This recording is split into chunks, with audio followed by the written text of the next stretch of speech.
Hello. Good morning to the interwebs. Do I need to clean my camera? Let's see if that makes it. That made it a bit better. This light is kind of bright. Does it look good? Okay, I think this is good. Maybe let me close this window a little bit more. Just even out the light a bit. Okay. Hi. I look like I just woke up, but that's because I did just wake up. I just threw on this shirt so that I could come and record. But it is about 9 a.m. right now. I've actually been awake since like 6:37. But I got out of bed so that I could come and record. Anyways, talking too much. Hello, my name is Chimso, and this is my channel. The current name of the channel is Chimsology, or Chimsology. What was it before? I don't remember. I think it was just Chimso before. Anyways, if you want to know about what the channel's about, you can read the description on my channel. Just take a visit, look around at any videos that interest you. But basically, I am an applied philosopher. I use philosophy to understand and analyze the experiences that we have as human beings so that we can enjoy life a little bit more and make life better for other people. This week, I've been recording videos that I didn't realize were basically kind of setting the foundation for the worldview I'm trying to articulate, and that I'm trying to make a little bit more coherent for other people to understand. This is basically the philosophy of life that I use to live as I'm going out in the world and interacting with other people, and it's been helpful for me. And I want to share it because it may be helpful for other people. What else was I going to say? I don't know if I have anything else for the introduction. Today, we're going to be talking about identity and exploring the topic of identity. I don't have too many notes on this. Oh, this is the other thing I was going to say. So, I'm trying to record video every day for a month, which is a bit nerve-wracking, specifically for the fact that like I'm making these videos public. And so I'm going to be sharing a lot of like my thought process and the way that I think and putting it out there into public for anybody to view and comment on and form opinions about. And I'm thinking of the video that I posted yesterday talking about truth. And I'm very aware that I'm very philosophical and up in the sky about things and realize that some of the things that I think and some of the things that I say can come across as like crazy or not being grounded in reality. Excuse me. But understanding things this way has genuinely helped me navigate life a little bit better. Navigate life? What did I say? Anyways, yeah, it's genuinely helped me navigate life a little bit better. So I'm just gonna keep talking and whatever happens, happens. Also, any one topic that I talk about, there's only so much that I can share in a video, even if it's 30 minutes long. So I'm gonna be coming back to these things over and over and over again and just slowly dissecting and pouring out my thoughts on these issues. But today I'm talking about identity. I don't have too many notes on this. I've been trying to oh, sorry. Another thing I would say, this intro is long. Because I'm trying to record every day for a month, we're about a week in. It's like I have to come up with something to talk about every day. There's so much to talk about, but then that's also the other nerve-wracking part is I'm putting so much out at one time, but it's okay. So I wanted to start using notes for these videos because I have a lot of thoughts. I don't have many notes on these video for this video specifically. I'm just in the idea section of my notes app for videos and I just picked one and I'm just gonna be spitballing off the dome. So I think about identity a lot just because I think it's one of those things kind of tied to the video that I talked about yesterday, but truth that we tend to use our identity as a shortcut for how we navigate the world and interact with other people and make decisions. And we tie our identity basically who we believe that we are or the stable things about us, no matter who we're interacting with or no matter what situation we find ourselves in.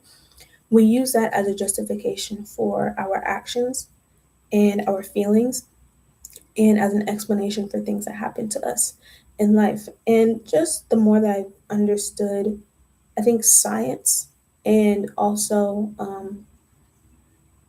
the more that I've understood science and the more that I've interacted with people and just reflected on my own life, I'm realizing that identity is not as stable as we think that it is.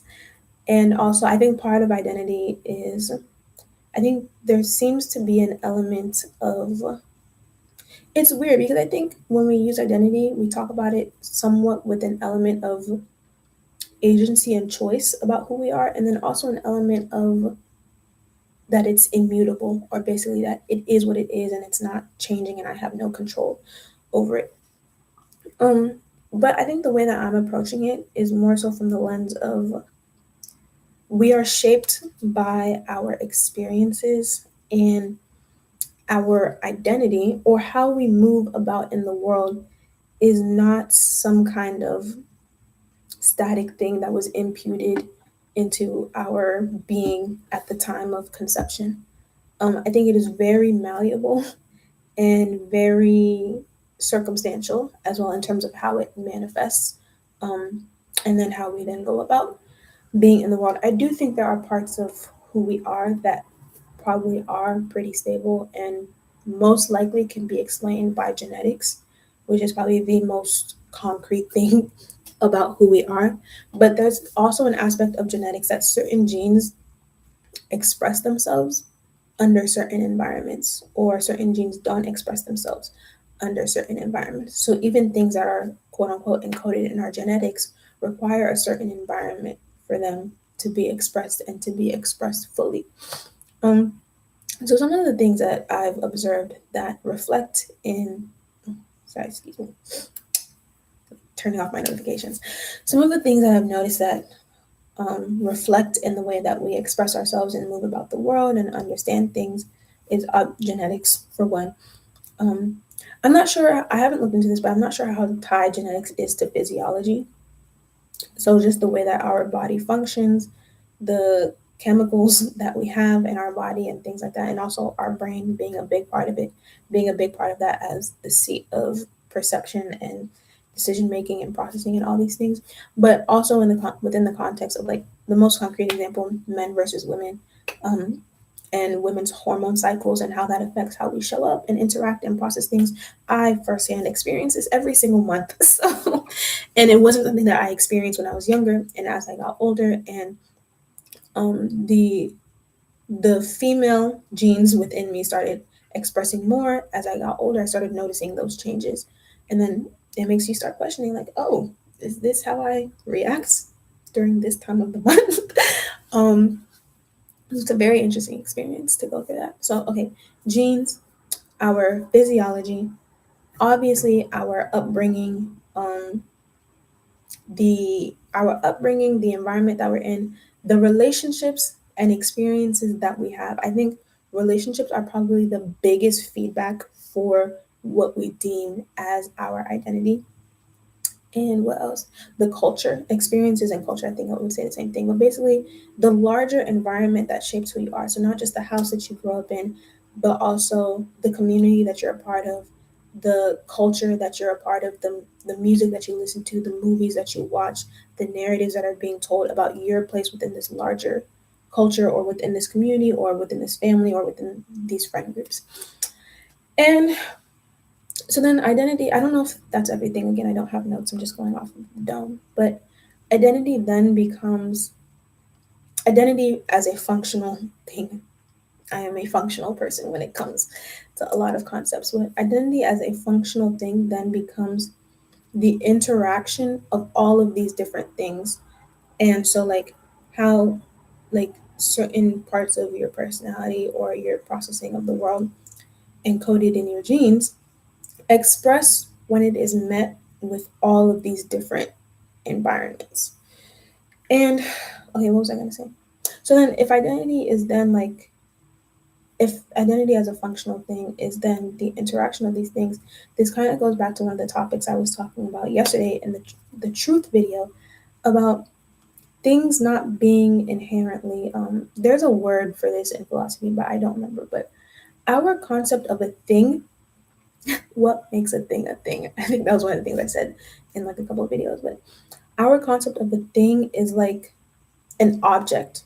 like it stands on its own, it can be observed on its own, and it can be understood as a singular thing. The philosophical word for understanding what a thing is called ontology. So there's this type of ontology that is object focused. I think it's called substantive ontology. Basically trying to understand the substance of a thing in and of itself, isolated from everything else.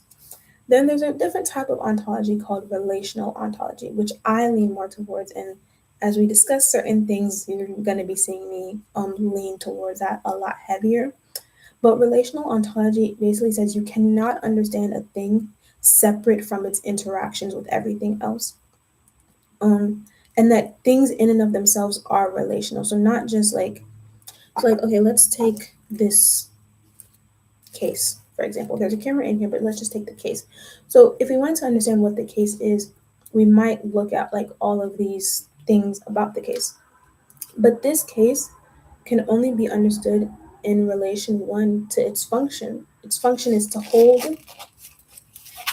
the things within it, but also in relation to other things that are similar to it. So like other things that hold stuff, bags, um, containers. And then also we have to have some kind of like register in our mind of other things to relate this against so that we see how it is different. So that's relational ontology in one sense, but then there's also an internal relational ontology in terms of within this thing itself, there are relationships. There's a zipper, there are these handles, there's the stitching together of these different parts. And all of those things together makes the thing. So maybe I'll do another video more in depth about ontology because I think it's really helpful just in terms of as I'm fleshing out these ideas. It's something that's going to be coming up a lot because a question that I always ask is, what exactly is this thing that we're talking about? And related to the video I made yesterday, I'm learning to not necessarily ask what I'm learning to not prioritize asking what is this thing and more so asking what does this thing serve for this specific purpose that we're talking about, because I think most of the times things are functional for us and not ontological. So, okay, coming back to identity, I believe that identity is inherently a relational, like inherently has a relational ontology. I believe everything has a relational ontology, and that also comes back to identity. So we can't think about our identity as this isolated thing that is just what it is and it is who we are no matter what environment that we go into. It is inherently shaped by the interaction and the relationship between multiple factors, and they are just confounding in a crazy amount of ways. Um, so then it's like just thinking because functionally identity is how we understand ourselves and make decisions for our lives and how we interact with the world and how we make sense of the things that we experience. It's fundamentally founded in this concept of identity. And if identity itself is not a concrete thing, how do we then like make sense of our experience if the thing that we tend to go to is shaped by so many other things? And even the thing that seems the most concrete, genetics, is shaped and expressed based on the environments that we find ourselves in. Um, I'm also someone that heavily believes in change and that things can change. And I think it's also because of this relational ontology that I have that I don't know to what extent things just in and of themselves have a substance. I think that's something that I'm still trying to explore. But things do have like things manifest based on the interactions in the environment that they are in. And okay, so where was I going with that? So then this idea of like our what was I gonna say? This idea of our identity and who we are. Um, oh, this is what I was gonna say. While there may be aspects of it that are substantive and just are what they are in and of themselves, we don't really get to know that unless we put it through different interactions and different circumstances and see what holds. What is the stable relationship? Going back to the discussion on truth, what is the most stable expression of who we are in our different environments? However, learning about child psychology and child development, the expression of like your genetic disposition starts being geared and tailored from a very early age based on the interaction that you have with your parents and the other like adults in your life and the environments that you find yourself in. And some people's expression may be geared towards something from a very early age because of the people that they were surrounded by, that if they had just happened to be surrounded by different people for the early parts of their lives would not have expressed that way.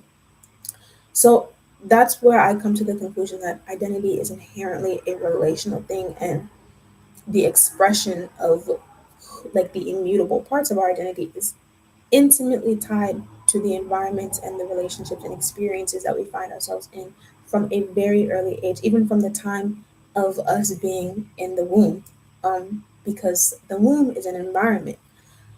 So I think the conclusion that I'm currently at in terms of, okay, so then what is identity if it is fundamentally affected by the environments and the experiences that we find ourselves in? I believe what our true identity is, or maybe our most complete or whole identity is who we are, or what parts of ourselves come out within the context of complete love. That is what I believe. Now, I'm going to state my priors in this. I like making my assumptions and my inclinations clear from the beginning so that if you want to argue with anything that I say, argue based on that and not the things that come out as a result of that. But one of my priors is love is the most important thing in all of existence. That comes from my belief as a Christian and believing that God is love. That's my first prior. Two, obviously, this relational ontology is another prior that I have. So, two things that you can argue based off of. And then um, this belief that we find our like who we really are within the context of understanding God. And if God is love, that means we find who we really are within the context of love. So argue based off of those three things. One of them being a Christian understanding of God and anthropology, and a relational ontology. So those are the priors or the assumptions that I'm making to come to this conclusion that identity is who you are within the context of complete love.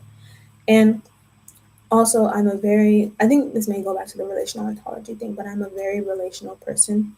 And so I generally like to think about like things related to human beings within the context of relationships with other people.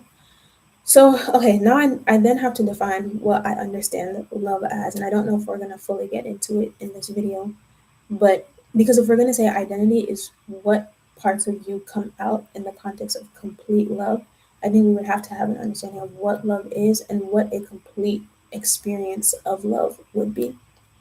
And this is just, I'm saying this from a very philosophical perspective, but if I'm going to be explaining these things, I have to make them more concrete for other people to understand. I'm about to burp, so excuse me. Oh, excuse me. I feel like I burp every video. I haven't even eaten anything this morning, eaten or drank anything this morning. Okay, so love. I wasn't planning to talk about love today, so I don't know how far I'm gonna get in it. But my first thing is God is love. And then we would have to define like God like as well. But that's the first I think definition I would give for love.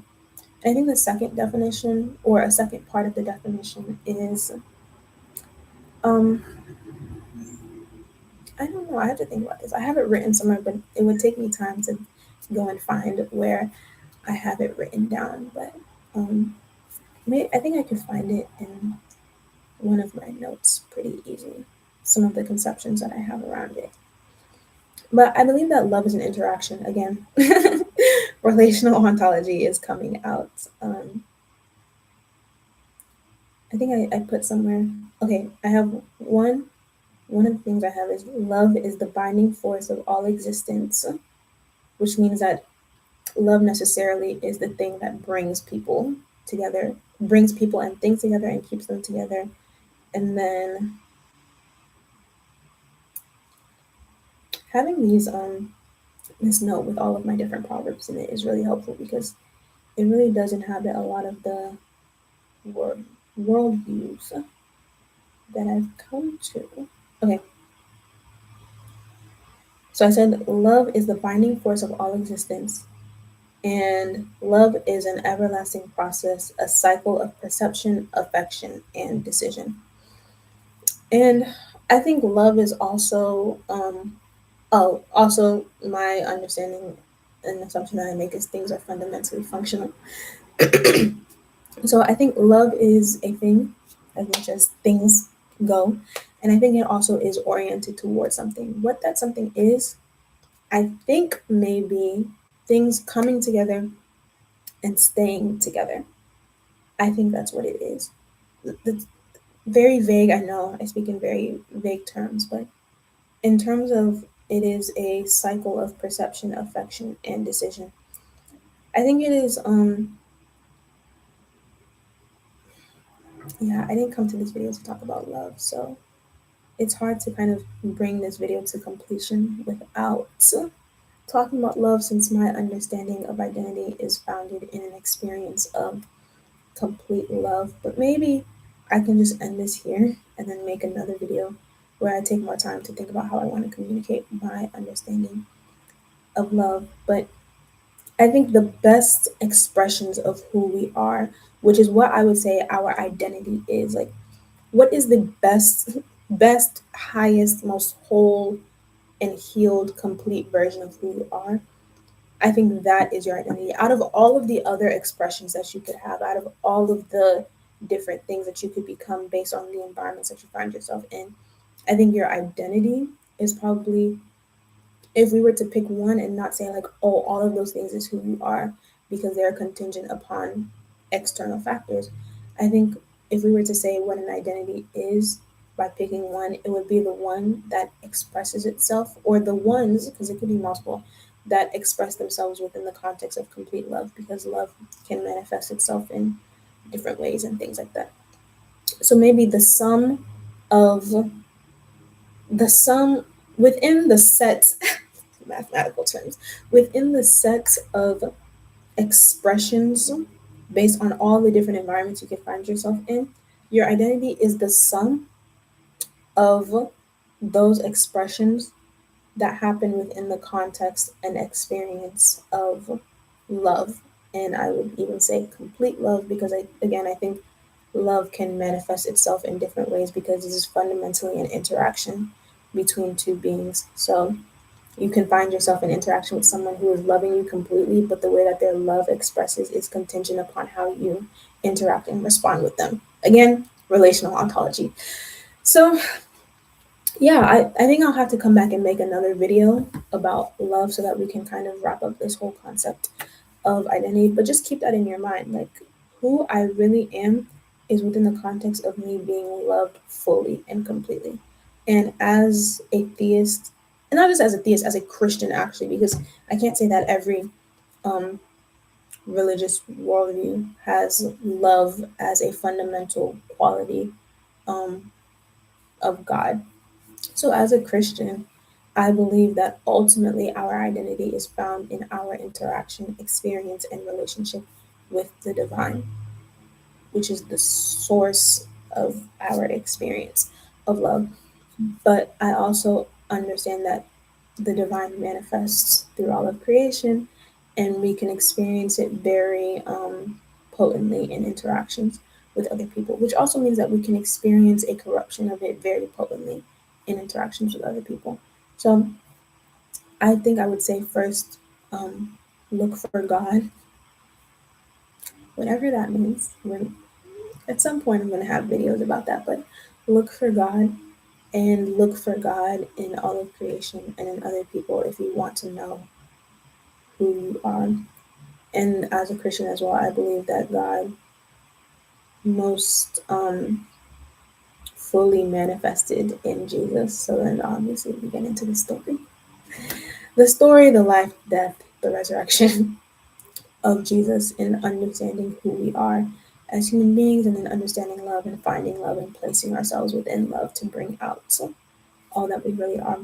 But I also think, because I believe that God is love and God is infinite just by definition, by my understanding and definition of God, that our identity will ever be revealing itself and expressing itself, because love is infinite, and we will ever be experiencing love and going into more depths of love, and we'll just continue to change change and find new expressions of who we really are. So also in that sense, identity is not substantive, because if it is inherently relational and the thing that we are relating with is infinite, it is naturally going to continue to evolve into the infinitude of the thing that we are continually relating with. So yeah, I think there's actually like a theological stream that kind of expresses this. I think it's called process theology. Basically, seeing God, I think, as love, and the interaction of God bringing out like what we are.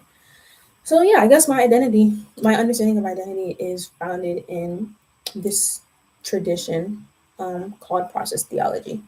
And maybe if you wanted to learn a little bit more about it, you could look into it. But I think I gave all of my priors. So if you want to argue with my conclusion, argue with the priors, and we can go from there. But yeah, okay, that's the video. That's what I have. Until the next one. Be reflective of the things that have influenced how you express yourself, how you may express yourself differently if you had had different environments, contexts, relationships, and imagine who you could become within the context of complete love and how you would evolve. Yeah, that's what I have for us today.